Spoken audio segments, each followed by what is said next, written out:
I'm Becky. And I'm Lindsay, and today we're here to talk about overwhelm. Who feels overwhelmed? Sometimes just when my eyes open of a morning, I feel overwhelmed. Sometimes in the supermarket, I can't do supermarket. I feel really overwhelmed. Sometimes when just life, it's overwhelming.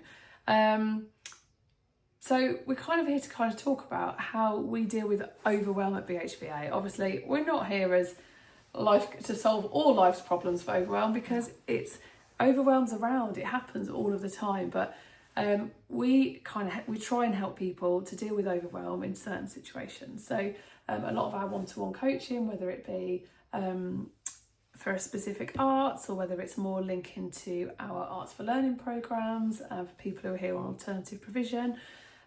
We help them deal with this feeling of overwhelm and how to break it down and try and deal with a bit at a time. Yeah. And now we've gone silent because we've got even we're in overwhelm now. Okay, so ever done anything or set yourself a challenge to do something and you go, I can't do that? Because as soon as you get to that, you're in overwhelm. Or gone, I've got this really cool idea and I want to do this, and you go, oh no, forget it, I'm going to leave it alone because I don't know where to start. Exactly. That's or in overwhelm. Paralysis by analysis, when you've got everything there and you're like, I've got to get this done. I want to do this. I've got all this. No. I do it every day. I really do. I I did it over the washing the other day at home, just the amount of washing I've got to get through, and then different things. And so it happens all the time. But we try and help people deal with it in those moments to help them make decisions. So let's give some tips about how we do it, shall we? Yeah. So if we've got a student that comes to us, whether it be an adult, a young person, anybody, whatever walk of life you're engaging with us through, and somebody comes and goes, oh, I just don't know where to start. What do we do? Do we go straight in and start asking them more questions? Well, we do ask questions. Yeah, but do we start probing about the problem first? No. So when we're dealing with the overwhelm, sometimes the thing is to keep thinking, you've got to keep focusing on that and keep working on that problem and break that problem down. Actually, the first thing we do when dealing with overwhelm is to step away from the thing that's causing the overwhelm. Because it might not be that thing. So we can get very overwhelmed with things, and actually the root cause might be something else completely. So you have to check in with the person. Just check in about how their day's going, how their week's going, just how they are. Yeah, check in and just chat and get that conversation going about other stuff as well, because then you'll find sometimes, something else will click for them, and then they'll almost help solve that themselves and be able to break it down. So the first bit of advice, if we're dealing with overwhelm, you're feeling overwhelmed about anything, step away from the thing that's causing you overwhelm. Now, if just stepping away doesn't work, which sometimes it doesn't because it's still there, and if we try and ignore stuff, it just gets a bigger dark cloud in our heads and it becomes even more overwhelming. What's the next thing we could do? We help people with, Becky. What's the next stage? So if then we're kind of going, right, we're going to step back in and we're going to try and break this down now. How do we go about breaking something down for people? How do we help them break it down into manageable chunks? So you ask them what it is about it. You actually address the problem direct on, but get them to make it smaller. So you go, someone will go, it's just too much, everything's too much. Okay, what is everything? Well, it's everything. No, be specific. List it all out. So then they start giving you lists, and you either note it down or you make a mental log, and then you go through each problem and they go, well, that's not the issue, and suddenly there's a big thing. They're like, pinpointed over here. I did it with a student the other day because their brain was full and they were like, I don't know where to start, and I keep pinging. I was like, right, okay, so let's just get all the projects out. Let's get all the ideas out. So we got this idea over here and then pulled out all the different ideas under that project. Another idea here. I did it, they like colours, so we colour coded it. We made this huge sheet with all the different projects, and all of a sudden they were like, that feels better. Did they then do anything with that problem or deal with that overwhelm in that moment? No, they let it sit and they let it just be. And then the next session they came back and I was like, where are we going with today? Oh, I'd like some help with this because I've got stuck on this, because they've also had time to process it. And people forget that. It doesn't matter if you're doing some mentoring, if you're doing some coaching, some music tuition, anything like that. You've got to let people have a chance to process. I like calling it setting people off on something. They hit a problem, we go, right, we're playing with it. Now we're going to leave it. And they go, but I haven't got it. I went, you're not going to. Not yet, not today. So, but we'll come back next week and we'll see what happens. And I call it the percolation of the brain. Oh, you coffee lover. I love my coffee. The So we'll percolate it over the week. And then they come back next week, they try to do it and they go, oh, I can do it. Yeah. Because they've had that time for the brain just to figure it out without you thinking about it. And they've also had that time to process it on their own and find their own solution. So I think that's the other thing when we're looking at problems. Sometimes if somebody comes with you to overwhelm,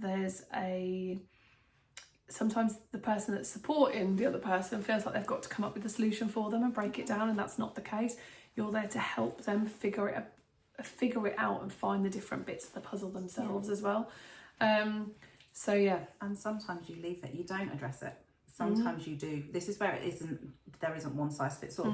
So sometimes you might go, once you've done what Lindsay's talked about, you then might go straight on, head in and deal with that problem and go, right, so we're going to play with this and we're going to try it from this angle and we're going to try it from here, and we don't do it just with one way. We try lots of different ways so that their brain has time to process it during the week before you see them next time.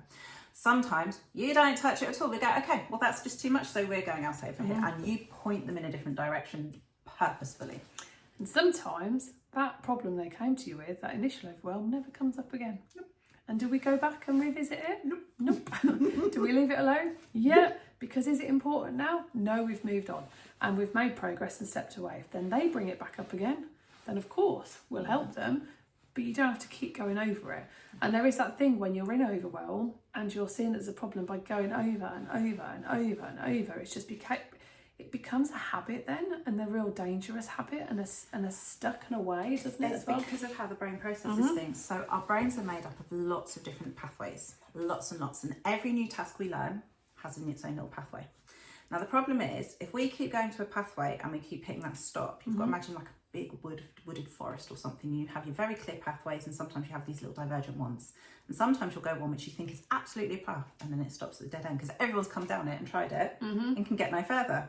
Now the thing is, with our brain, it works something similar. You keep going down that path again and again and hitting that same obstacle, your brain's going to go, but that's the way I have to go every time. Yep. So when you start doing that, you go, no, let's come out, let's go somewhere else. So then that goes into a whole other thing of having to retrain learned behaviours and habits, which definitely is something to discuss another day. I think so. Definitely another day. But in terms of overwhelm, you often find overwhelm can happen because you are in that cycle of learnt behaviour and habits.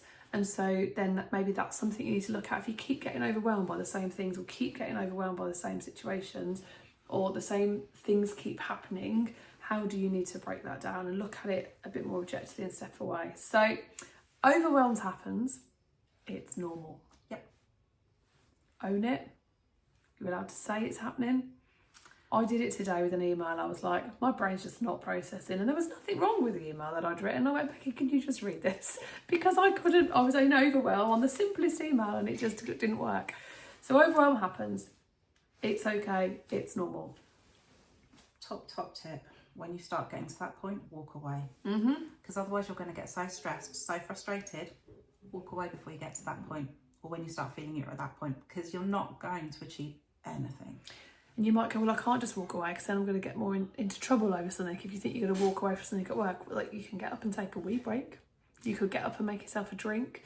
You could get up and just walk to the door and do a circle around the office. You can get up and ask for help. Yeah. If you're in overwhelm, ask for help. It's not showing weakness. It's not showing fault or failure.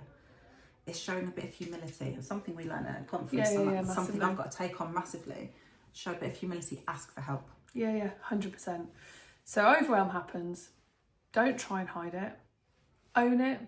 When it does happen, our top tips and what we do with a lot of our students is just step away from it in a minute. Take some time out. And then break it down into small, manageable chunks. Because all of a sudden, it's like trying to climb that ladder. You can't get halfway up without rungs 1, 2, 3, 4 and 5. Yeah, you need to just have all those little bits in place to build up slowly and take the pressure off. It's normal. It's okay. Everybody gets overwhelmed. Until next time, see you later.